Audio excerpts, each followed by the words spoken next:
Rita, j'espère que tu vas bien. Écoute, t'es abonné à la chaîne?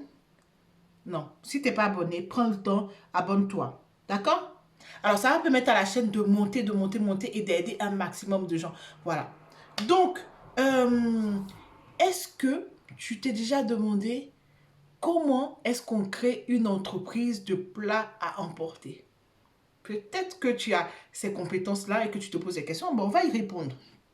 Alors, qui est-ce que je suis? Je suis Rita, je suis experte en ressources humaines, je suis moi-même chef d'entreprise dans plusieurs domaines, dont la bouffe aussi, et j'accompagne les femmes à être les meilleures collaboratrices que toutes les entreprises s'arrachent, et aussi je les aide à passer de salariés à entrepreneurs. Voilà. Maintenant qu'on a fait connaissance, on va parler de ce sujet-là. Peut-être que tu as des compétences et dans le domaine de la cuisine, on va dire de la cuisine dans un premier temps, on va pas utiliser le mot restauration, dans le domaine de la cuisine et que tu te poses des questions. Peut-être que tu as déjà même travaillé dans la restauration aussi et que tu te poses la question de savoir, mais j'ai peut-être pas les moyens tout de suite de créer, d'ouvrir un restaurant. Le domaine de la restauration, par contre, de la cuisine m'intéresse. Ou peut-être que tu veux être traiteur, mais tu ne sais pas par où commencer et tout. Alors, bonne nouvelle, je te dis que tu peux travailler, hein, tu peux travailler dans la fabrication de plats cuisinés à emporter sans avoir de diplôme. Yes! Sans avoir de diplôme, tu peux le faire, ok? Donc, qu'est-ce qu'il faut que tu fasses? C'est-à-dire que tu as des compétences, dans un premier temps, tu veux que ce soit, tu veux en faire une activité, au fait, avec laquelle tu vas vivre. On est d'accord? Moi, c'est vraiment sur ça que je vais pas trop sur les one-shot. Hein. On suppose que tu veux faire une entreprise pérenne qui va vraiment faire des petits. Alors, il faut savoir que il faut connaître la nature de l'activité que tu vas exercer. S'il s'agit, par exemple, de fabriquer des plats à emporter, mais au fait, il y a une partie, pour au moins une partie se consomme sur place et ça veut dire qu'on peut soit consommer sur place, on peut soit emporter. Là, en fait, tu vas dépendre de la CCI. D'accord? Tu vas dépendre de la CCI et ça va t'ouvrir directement un dossier complémentaire à la chambre des métiers. Donc, tu vas dépendre de la chambre de commerce. À la chambre des métiers aussi, parce que c'est de la fabrication manuelle, ok? Maintenant, si tu fais, par exemple, exclusivement des plats à emporter, par exemple, dans une, soit chez toi, on y reviendra, soit chez toi, soit dans un endroit fait pour ça, tu fais que fabriquer tes plats et quand tu sors de là, c'est pour les distribuer à tes différents clients chez eux à la maison. Alors là, tu vas dépendre exclusivement de la chambre des métiers. C'est un métier, c'est un truc, c'est une activité artisanale. D'accord? Maintenant, si tu veux faire une activité de traiteur, que ce soit dans un food truck, que ce soit dans un espace public ou dans un espace privé, là, tu dépends de la chambre des métiers, la chambre de commerce. C'est bon pour toi? Ok. Donc, est-ce que tu peux cuisiner depuis chez toi?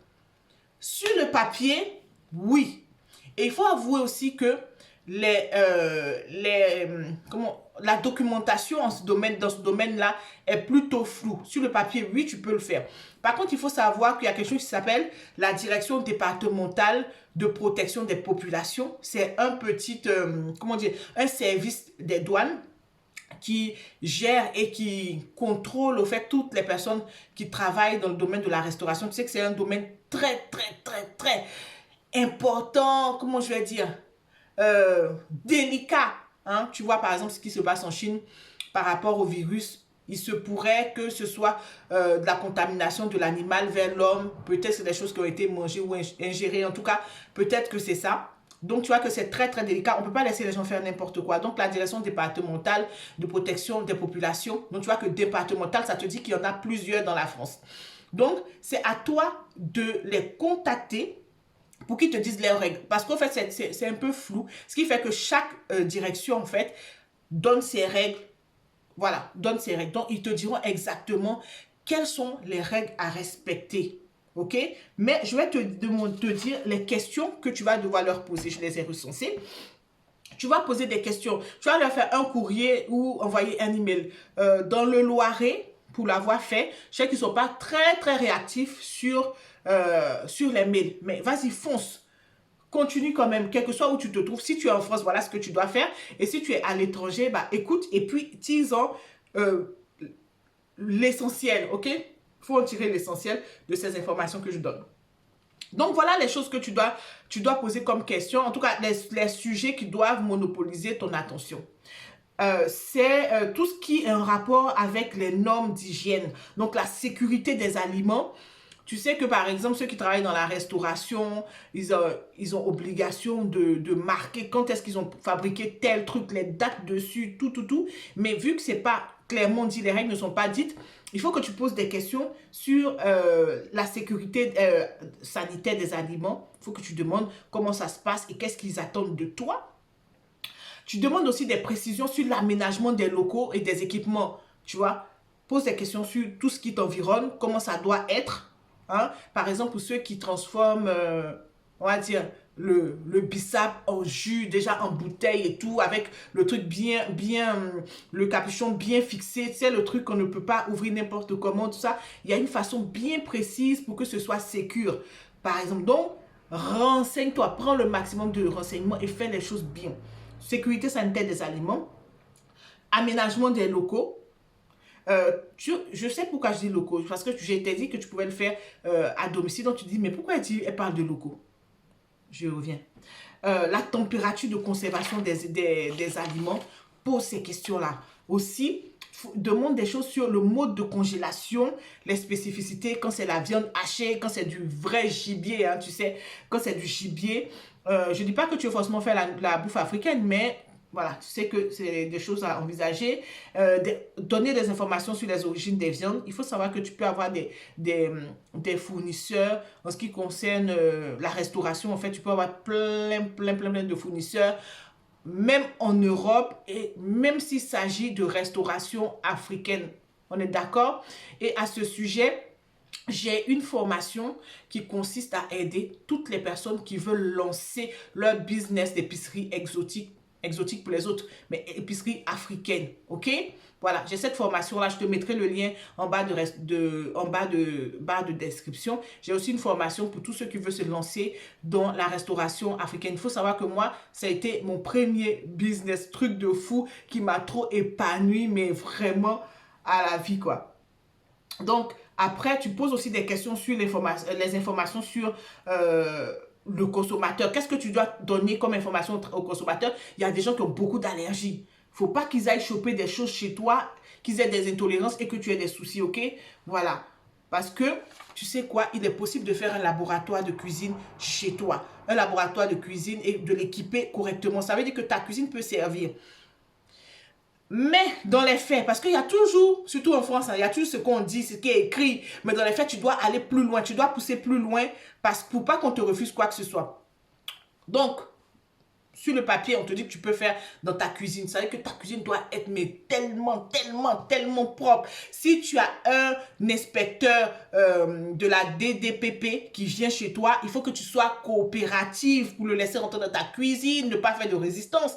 Non, il faut que tout soit nickel au point où on peut lécher le sol.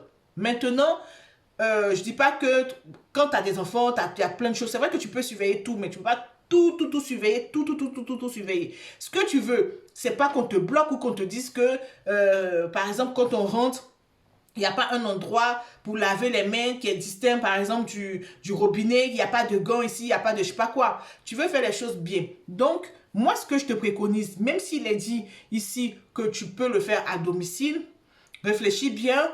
Je sais que tout le monde n'a pas les moyens de louer une cuisine ou une petite cuisine ou je sais pas quoi. Je te propose que tu loues un petit studio. En fonction de la ville où tu vis, par exemple pour nous qui sommes en province, tu peux facilement avoir un studio à 250 € ou à 300 €. Ça, c'est en province. Hein. Et puis, c'est pas n'importe quelle province. J'imagine que Lyon et consorts, ça doit être autre chose. D'accord? Bah, si tu es à Paris, si tu es en banlieue, peu importe. Tu trouves un studio et là maintenant tu pourras installer tout ton équipement de telle sorte que ce soit sécure, d'accord? Tout nickel, tout propre, les dates de partout, des gants de partout, mais vraiment un truc bien. Et comme ça, quand tu auras des contrôles de la DDPP, tu seras tranquille. Au contraire, ça va être un truc relax. Tu vas apprendre des choses. Donc, c'est ce que je veux te dire sur ce sujet-là. Va plus loin que ce qu'on dit. Parce que tu sais que en tant que minorité, je ne dis pas que les gens sont racistes, mais quand tu fais quelque chose, Il y a toujours la suspicion que tu fasses mal ou que ce soit pas propre ou que ce soit pas, je sais pas quoi. Fais mentir les gens, ok? Il faut que tu sois impeccable et je sais que tu vas le faire. Je sais que tu vas le faire, ok? Maintenant, les clés de la réussite pour ton activité de fabrication de plats à emporter, je vais te les donner, c'est de miser sur la qualité des produits. Ça peut être aussi la fraîcheur des produits, hein, en fonction de si tu prends les produits, par exemple, Arrangis, par exemple, si tu prends les produits, au lieu de les prendre, par exemple, en congelé, tu décides de les prendre frais, mais c'est la fatigue qui va avec. Hein. C'est une organisation de fou. Aller à Rungis tous les jours à 3 heures du matin, revenir à, je sais pas, 6 heures, 7 heures, c'est quelque chose. Tu sais, avec les produits congelés, tu peux aussi faire du bon. Il faut juste respecter la chaîne de froid. Tu veux faire de bonnes choses. En ce qui concerne la fraîcheur des produits, toujours aussi, et la qualité, là, par contre, par exemple, tu peux voir avec ton primeur à côté de chez toi ou regarder dans tous les... Il y a des plateformes pour les professionnels. Il y a même maintenant une place de marché pour les professionnels de la restauration. Il faut que je trouve le nom, bah, je te mettrai ça en bas de description si je me rappelle. Donc, il faut savoir que tu as la possibilité d'acheter des choses comme une grande, de faire les choses bien. Il n'y a pas que chez Métro on trouve des trucs. Hein. Voilà, il n'y a pas que chez Métro. Et si tu veux, tu peux, par exemple, prendre mon accompagnement en fait, sur les épiceries exotiques africaines et tu pourras avoir des fournisseurs qui ont fait la différence dans mon business. C'est-à-dire que tu prends une côte de porc lambda et tu prends celle-là, c'est un truc de fou. Tu prends de l'huile rouge lambda et tu prends l'autre, mais ça te fait la différence. Même celle qui ne sait pas cuisiner, mais ça magnifie ton plat, tu vois. C'est un truc de fou. En fait, les fournisseurs, les produits font la différence. Donc, qualité, fraîcheur, top. Ensuite, il faut voir les menus au fait que tu proposes. Il faut que tu vois, est-ce que c'est quelque chose qui va être plutôt rotatif ou est-ce que voilà, c'est des choses figées, les gens t'appellent toujours pour les mêmes choses ou est-ce que c'est du genre menu de la semaine ou menu du jour ou voilà, à toi de voir. Il faut que tu restes à l'écoute des dernières tendances. Si par exemple, je sais pas, il faut que tu regardes un peu ce qui se fait dans le milieu et que tu l'adaptes à ton concept. Donc, il faut que tu aies un concept très important, que tu aies un concept, que tu mettes en priorité tes clients, qui sachent que tu es là pour leur bien. Il faut bien communiquer façon fluide, qu'ils sachent exactement ce qu'il y a dans leur repas, ce que tu fais, ce que tu veux, tu viens d'où, quelles les possibilités, se faire livrer ici, voilà, se faire livrer pour la semaine, se faire livrer pour... Bref, je te dis, hein, tout est possible. Il y a beaucoup de business models que tu peux appliquer à ce domaine-là. D'accord? Des plats à emporter. Voilà. Donc, si tu écoutes tes clients, tu sauras exactement de quoi ils ont besoin. Tu sauras, par exemple, que tes clients, c'est plus, par exemple, des familles, donc des mamans qui travaillent et qui n'ont pas spécialement envie de finir toute leur soirée dans la cuisine. Mais tu sais que dans ce cas-là, de toi à moi, si c'est des mamans et que c'est pour leur famille, tu sais qu'il y a des prix que tu ne dois absolument pas dépasser, tu vois, et que il y a on va dire, des recettes plutôt familiales aussi que tu dois faire, tu vois. Bon, bref, on ne va pas rentrer dans les détails. Aussi, ce qui va faire la différence, c'est le fait de réduire les pertes, les produits non consommés, ce genre de choses-là. Si tu arrives à maîtriser ça, tu as gagné une partie de la bataille. Et ce sont des éléments qui vont déclencher en tout cas ta montée en puissance. Et puis le bouche à oreille va commencer à se faire. D'accord? Maintenant, quel statut juridique tu dois utiliser pour ton activité de fabrication de plats à emporter?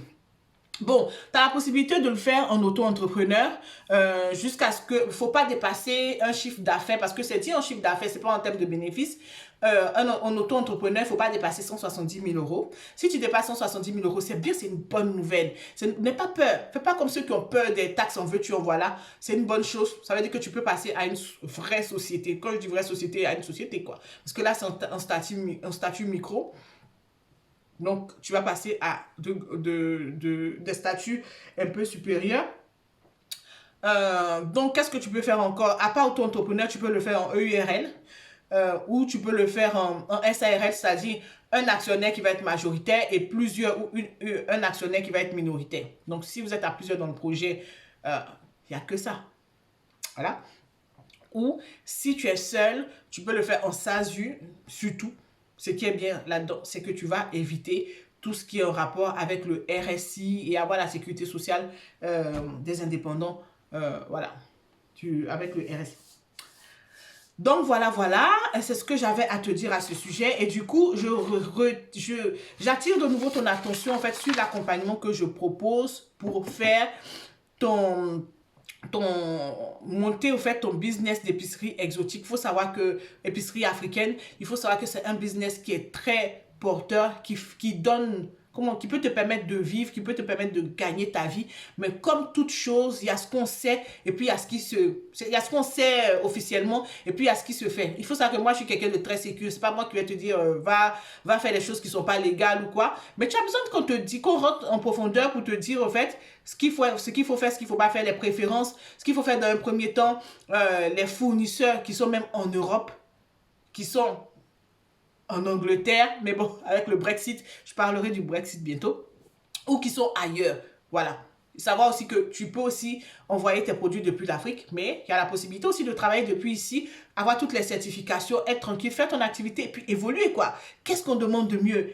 Qu'est-ce qu'on demande de mieux? Toutes les femmes ont le droit d'être épanouies et puis de cartonner dans leur domaine. En tout cas, c'est ce que je veux que toi et moi on fasse. Tu t'es abonné? Parce que je t'avais demandé ou pas? Est-ce que tu es abonné à la chaîne?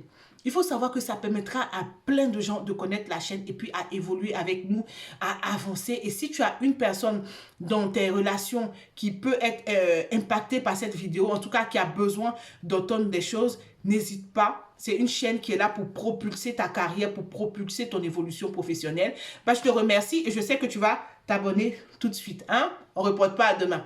Bah, je te remercie et puis à très très vite. Au revoir, ciao, ciao.